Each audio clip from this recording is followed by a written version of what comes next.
Hi, this is Jeb Blount, and welcome to another episode of Sales Masters. And I've got Carson Heady on the show today. He's fantastic. He just wrote a brand new book, and he's going to tell you a little bit about that and a little bit more about himself. He's got a cool job at a big company, and he's also an expert who helps salespeople close more and bigger deals. Carson, welcome to Sales Masters. Thank you, Jeb. I appreciate that. Carson Heady. I am with a big company named Microsoft currently. I've had a lot of time in sales and sales leadership, and just really excited to be here today. It's an absolute honor, not only to get the opportunity to talk with Jeb, but also to be part of this program. I'm guilty as charged. I wrote a sales book, Birth of a Salesman, a few years back, and I have two new ones out. One named A Salesman Against the World, and then my most recent one came out last year, A Salesman Forever. So love writing and love talking about sales. So excited to be here with Jeb Blount, the CEO of Sales Gravy, and I'd love to hear more about him as well. Well, let's start off with the fact that I'm from the South, and that's why I pronounced your name wrong, because, I've been working on it all day long, and it's Heady, not Heady, so forgive That's right. It's a synonym for intelligence. So that's what I always try to tell people. So even if they get a bad impression of me, they still think that when they hear my name. That's fantastic. And I love the name of the book, Salesman Against the World, because sometimes, honestly, that's how I feel. I feel like I'm pushing everything against the world just to get people to pay attention to me and to listen to my message. And thank you for the introduction. Yes, I'm the CEO of salesgravy.com and also the author of this brand new book right behind me, Sales EQ. And you can go pick that up anywhere that books are sold. But Carson, let's jump right into the thing that's on a lot of people's minds right now, and it's fourth quarter. So if we were in sports, we'd be holding our hands up, number four, but you got 3 months to pull it out. And I'm curious what you feel are the things that salespeople and their leaders should be doing right now to make sure that they don't screw up and burn this quarter, and on December 31st, be looking backwards saying, I wish or I should have. It's a great topic. And, I think I love the sports analogy too, because, right now is a time of year where, the pressure's on a little bit. You've got kind of a heightened sense of awareness around all of the sales plays that you're employing. So, but I think the biggest answer to your question is, don't change much. It's really around consistency. So be consistent to process and make sure you're harking back to, tried and true methods of how you've been successful in the past. But a lot of it comes down to prioritization of leads. Your customers are at buying cycles now as well. A lot of them are at end of year, so they may have tapped their budget. So great, get on their calendar to talk to them first thing about the budget that they're going to be allocating for next year. Furthermore, a lot of them have budget left over, so be sure you're finding that. Ideally, you're pretty plugged in with your clients and kind of where they are in those buying cycles when their fiscal years begin and end, because a lot of them may not be parallel to yours. So they may be in prime selling time. So I think the key piece is, looking back, the tone is absolutely different from the rest of the year, because it is that buzzer beater end of quarter time. But your process should not be overly different. Really regularly calibrate with your top spenders. Kind of go back to the well, look at the top opportunities. Don't get caught up in the fray and some of these smaller things that you may have been chasing for a long time, and don't necessarily chase whales unless you really know you're going to land one.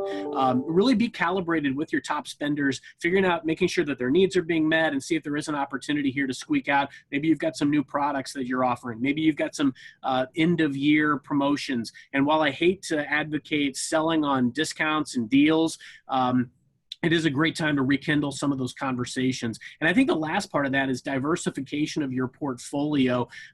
Talk to all of these folks, talk to previous customers, but don't be afraid to plant some seeds for future business. Don't be afraid to do some new prospecting, do some additional outreach to folks maybe that you haven't heard from before, because you never know what messaging might land right with those guys, and start those conversations. And don't be 100% focused necessarily on this quarter. Sure, you want to finish this quarter strong, but you've got to also be planting seeds for Q1 of 2018, because ideally you're still going to be wanting to close business in 2018 as well. So you want to make sure you're planting those seeds. And if you get into that rhythm and have that cycle, I feel strongly that you'll be very successful. So don't necessarily focus solely on what you're going to close this quarter.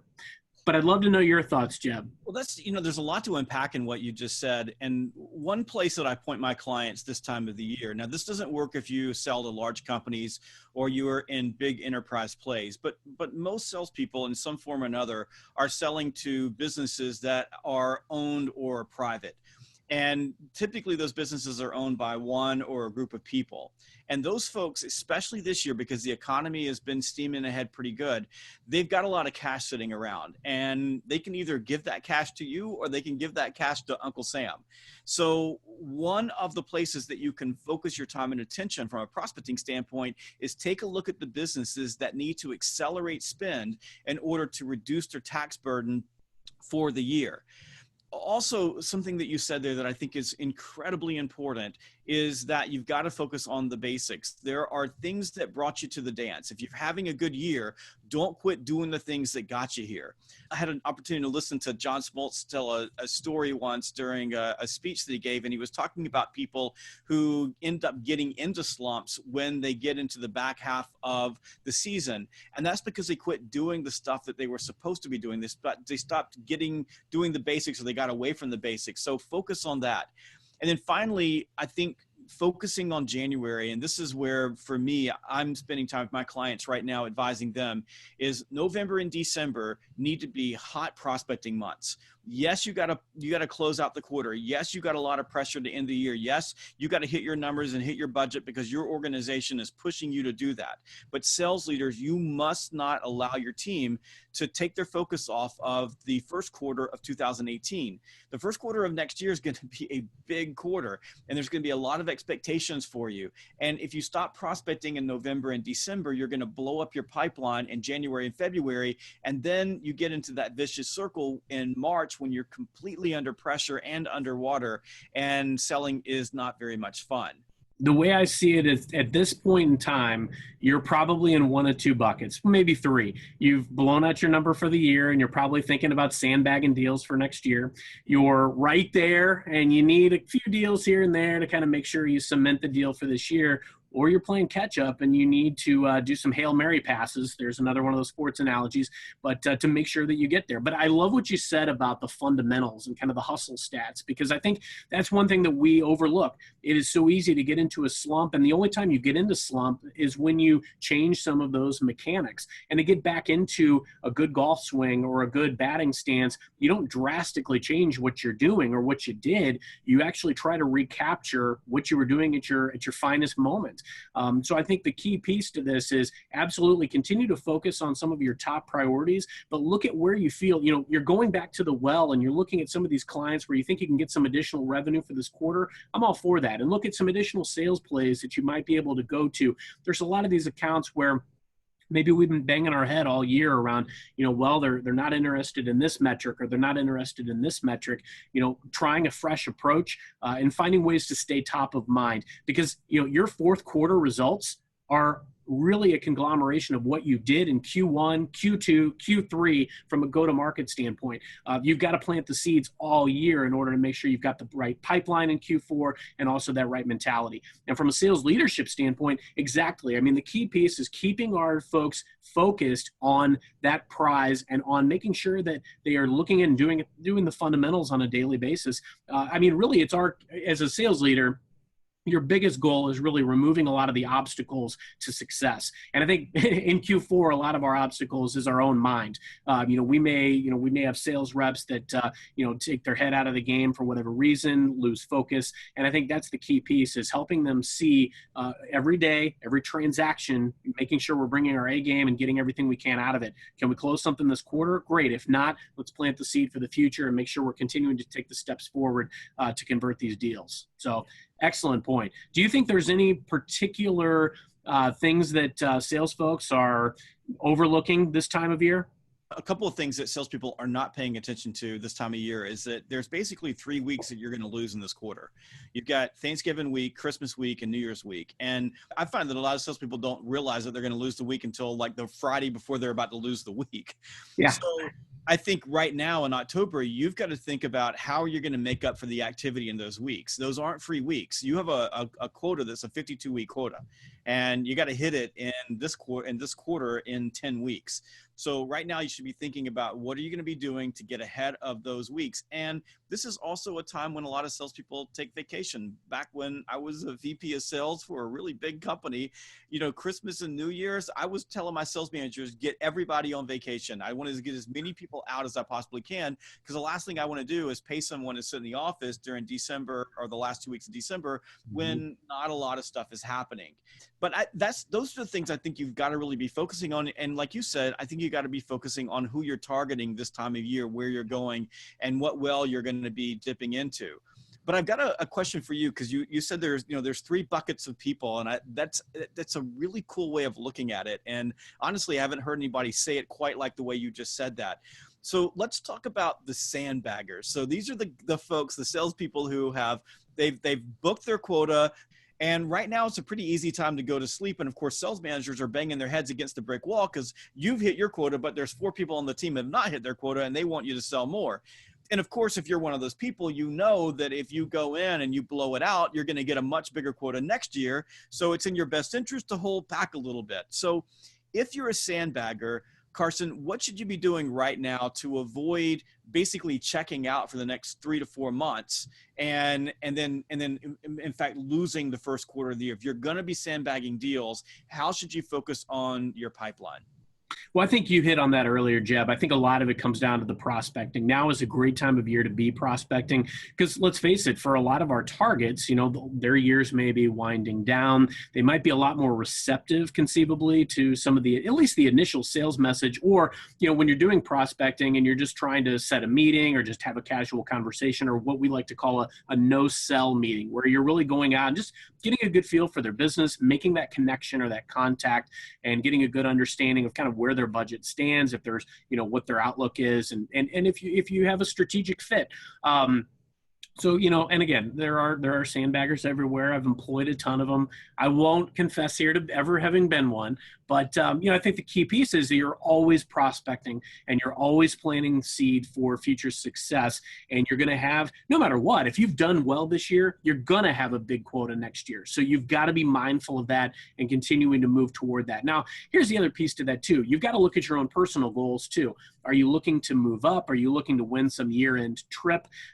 Some of these year-end deals could make a big impact on some of those additional goals. So obviously you want to take a step back, look at the larger sum of the parts, and does it make sense to squeak through some of these deals this month? Absolutely. You also don't want to don't want your trepidation in closing a deal to push off any of your customers' needs. Obviously want the customers' needs to dictate what you're doing. So I think a lot of times, especially seasoned professionals, can make a good judgment call from that vantage point. But if there's ever any question, always err on the side of the customer. If it's something that can break ground in January, definitely worth looking at. And I think sometimes too, sales leaders, good ones, understand that plight as well. If you've got a good relationship and a dynamic with your sales leader, I don't have a problem with having that conversation and saying, yeah, I understand where my sales rep's coming from.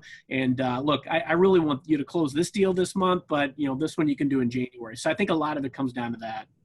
And one of the things that I always did as a sales leader when I had people who were, we'll call them sandbagging, but they were my best reps and they were getting way ahead, is that in the back half of the year, what I would typically do is pair them with one of my greener reps or with a rep that needed help and give them some extra work coaching. Because and now don't take this the wrong way, but I've just always found that with idle hands and with good salespeople, bad things happen.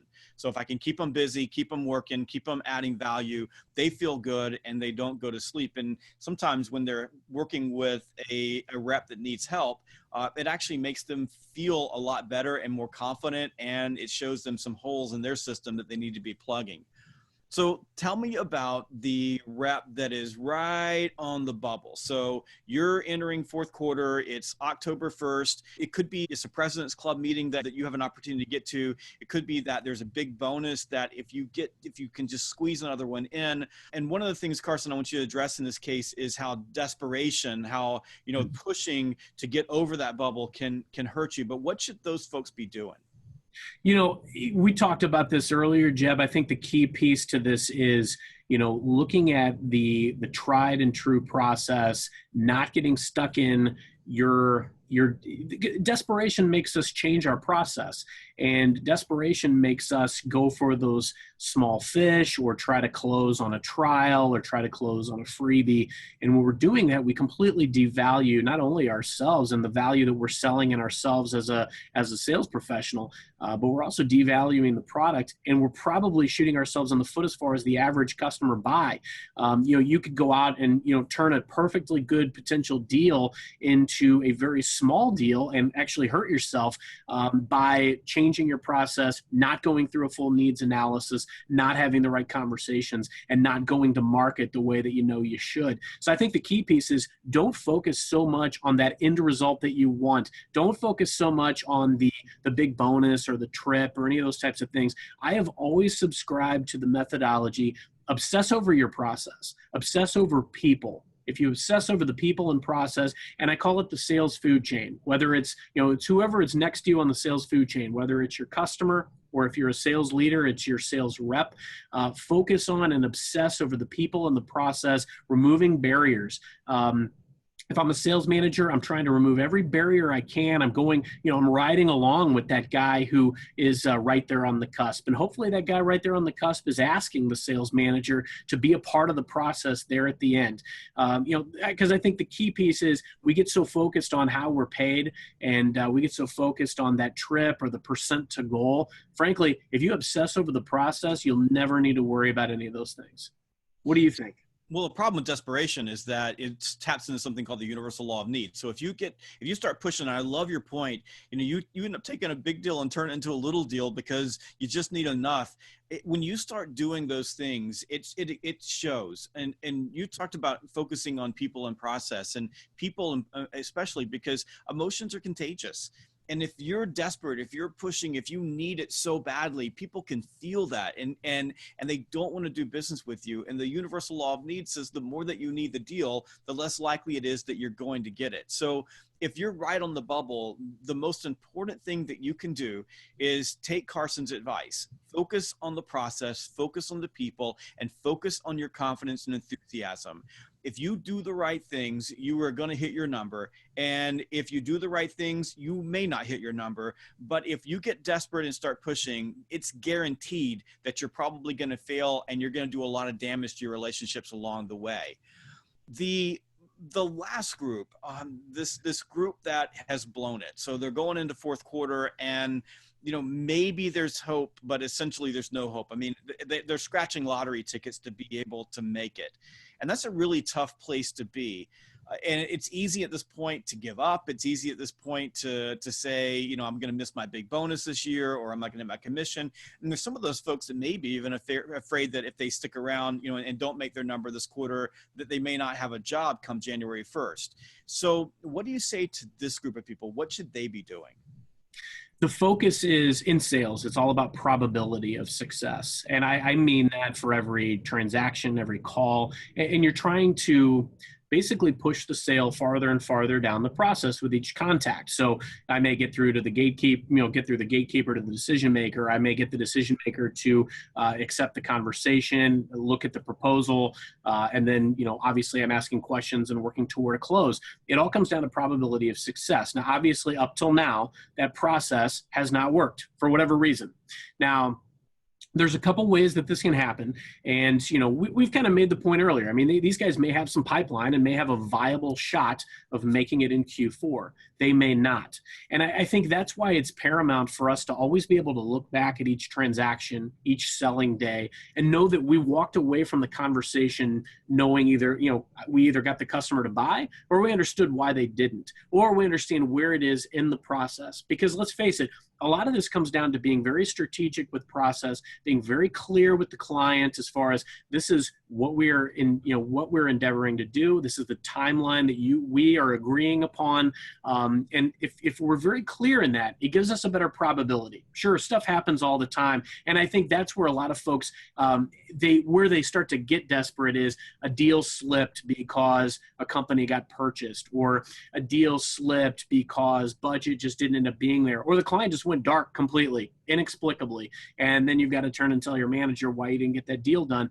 And so I think the key piece is, to the point that you've been making all along, Jeb, hang your hat on that process 100%, because through all of that, there is a probability that a lot of your deals will fall through. So have enough pipeline, have enough working, do enough prospecting that you give yourself the best probability at success. And if you're walking in here, Q4 has just begun, and you're walking in here and you're way behind the 8 ball for the year, number one, it's probably time for a drastic change to process, but you need to evolve your process to make sure that it gives you a better probability at success. Now, for some folks, this may mean that you need to go out and do something completely different in the way that you're going to market, maybe a totally different selling message that you need, maybe better questions that you're asking, or what you're doing with the information that you get. But it probably means a change to your process. And a lot of times, frankly, it doesn't require a drastic change to your process.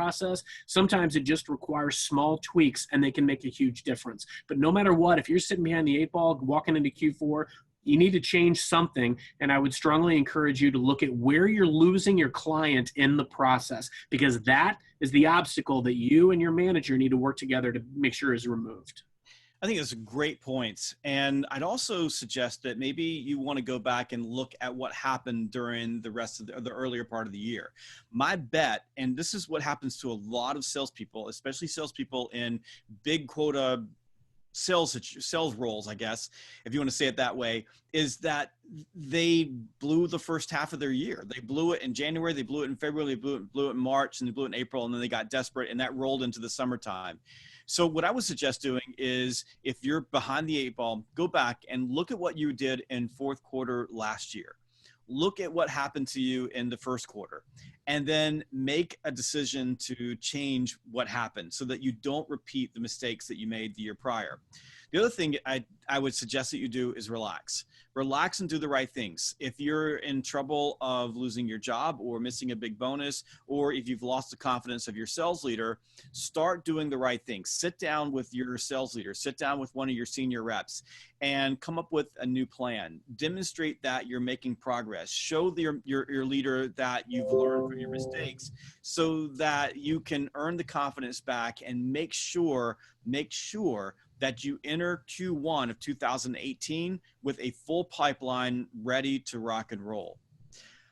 Carson, there's one other point that I want to make, and it just, we're talking about fourth quarter, but I had a sales leader just 2 weeks ago ask me, what should I be focusing on in fourth quarter?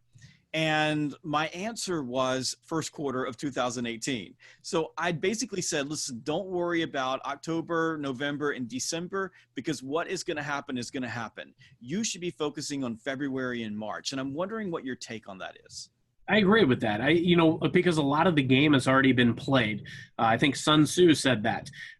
Frankly, you're looking at a way of, how can you best spend your time right now to impact future events? And a lot of the deals that are going to close right now, you've already set the groundwork for. So, of course, you need to make sure that you're still checking those boxes between now and then, that you're still firm with timeline, and that you're continuing to evolve your process. But that's nothing different than what you did in Q1, Q2, Q3, ideally. So not changing the process, not shifting what you're doing, and still continuing to plant the seeds for future success. Because, we made the point earlier that if you rest on your laurels now, your Q1 is going to be empty from a pipeline perspective. So I couldn't agree more.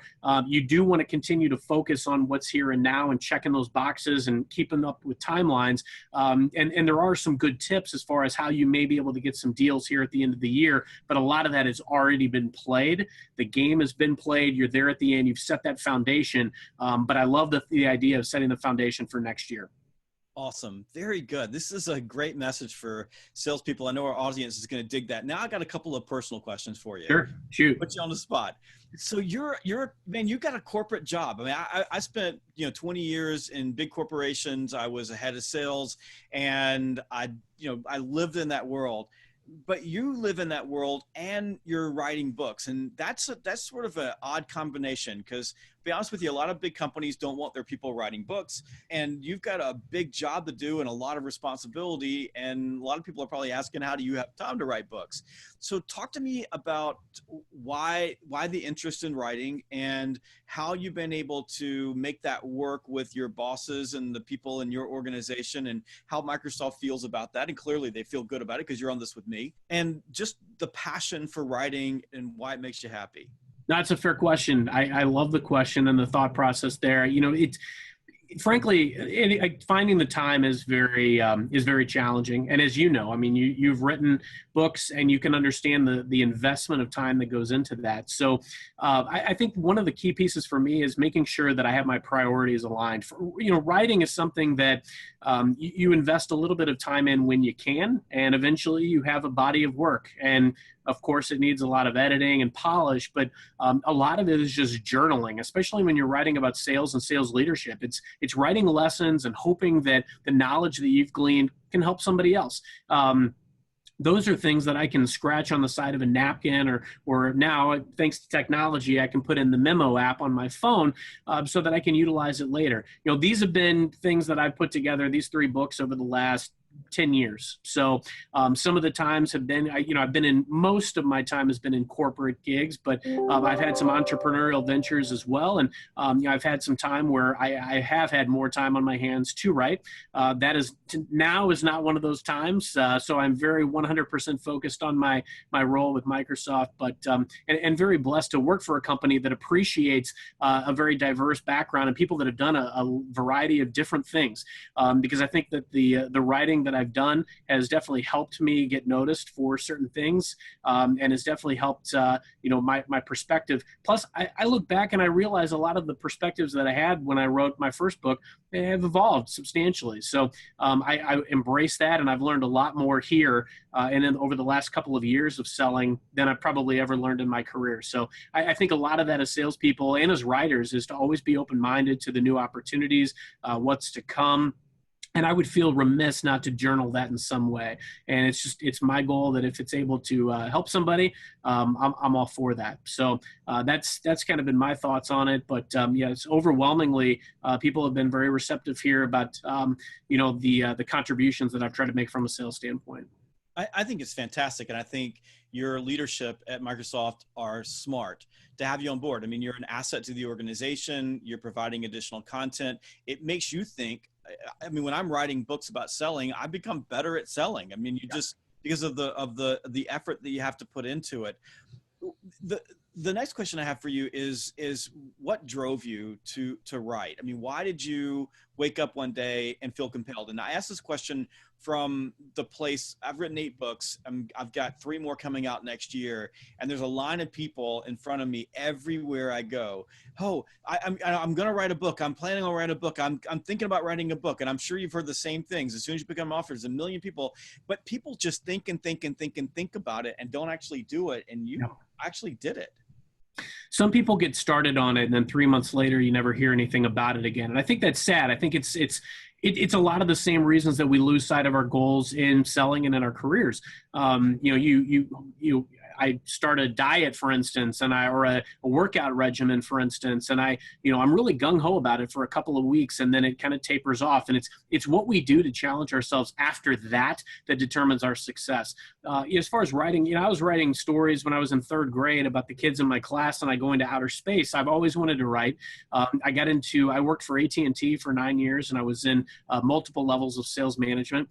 And, I found myself writing for a company newsletter. I enjoyed sales. I never knew that I would enjoy sales like I did. And so it was just kind of a natural fit. And there's so many sales books out there, so many good sales books out there and good sales leadership books out there. I wanted to do something unique. So I actually created a fictional character, and it's a book inside of a book. So it's a sales book written by a fictional character within a novel. And it tells stories about how he learns a lot of the sales books lessons that he imparts.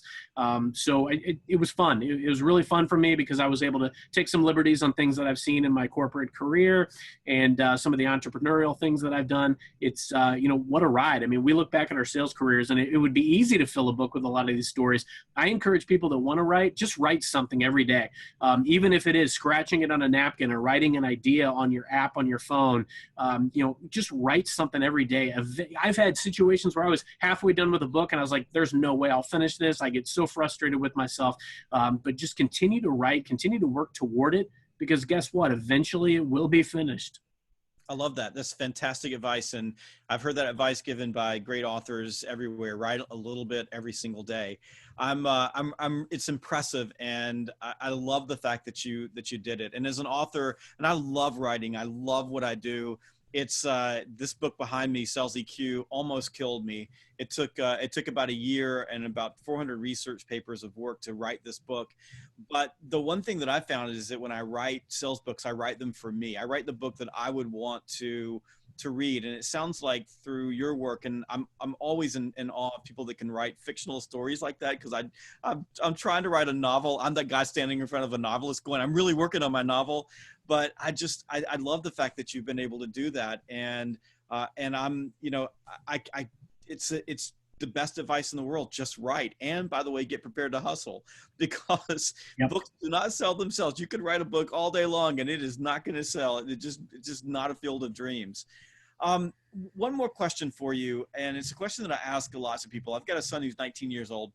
He's a good kid, plays sports in college, makes good grades. If my son came to you and said, Carson, can you give me some advice? What should I be doing, over the next 2 or 3 years? What should I be doing right now to get ready for my life? Looking back on your own life, what advice would you give him? Meet as many people as you can and be as open-minded to ideas and where your career is going to take you as humanly possible. When I started out in my career, I had no idea where I would be at this point. I had a certain ideal of what things would pan out to be, and it didn't work that way. It never does. Life never does. So I think it's just be as open as possible, but you are your network and you are as strong as your network. And so I think the key piece is look for as many ways as possible to get outside of your comfort zone, because that is what's going to truly determine your success. And look for ways to add value. Everybody has intrinsic value that they can bring to the table. Look for as many ways, no matter where you are. How can I add value to this equation? So many people out there are me. How can I get this? How can I get this job? How can I get somebody to do something for me? But I firmly believe that, and it's inherent in sales philosophies. We've talked about this. In essence, my answer to you is prospecting and planting seeds for future success, like we've talked about this conversation, because that's really what we're doing. We are the product. We are the service. We're ultimately trying to sell ourselves into these different engagements and, find the people that are going to really help us along the way. But I will tell you, the biggest thing for me has been never shutting my open-mindedness off to learning, because, I echo what I said earlier, as far as I've learned more about selling and sales leadership in the last couple of years than I knew when I wrote my first 2 books. So, the learning never stops. And I think embrace that. Find as many people as you can, meet everybody you can, because you just never know where those relationships will pan out, and then add value wherever you can. Carson Heady, you are awesome. I love this interview. It was so much fun spending time with you. Let's do a couple of things. Tell us the names of your 3 books again. Sure. And then tell people how they can get in touch with you or interact with you or get more of your content. Yeah, I would love that. So book number 1 is right here, my baby, Birth of a Salesman. My second book is Salesman Against the World, and my last one was A Salesman Forever. I'm all over LinkedIn and Twitter. You can literally search me by name, Carson Heady, Heady, and then I'm CV as in Vincent Heady, Heady 007. Huge James Bond fan on Twitter. So I'm also on YouTube and also on Facebook. So hit me up on social media, and I've got a WordPress blog which serves as my website. Carson, thank you so much for joining us. Make sure that you go and pick up Carson's books and connect with him on LinkedIn and Twitter. And you can catch me on Twitter at SalesGravy, on Instagram at SalesGravy, on Facebook at SalesGravy. You can find me on LinkedIn, and make sure you check out our YouTube channel.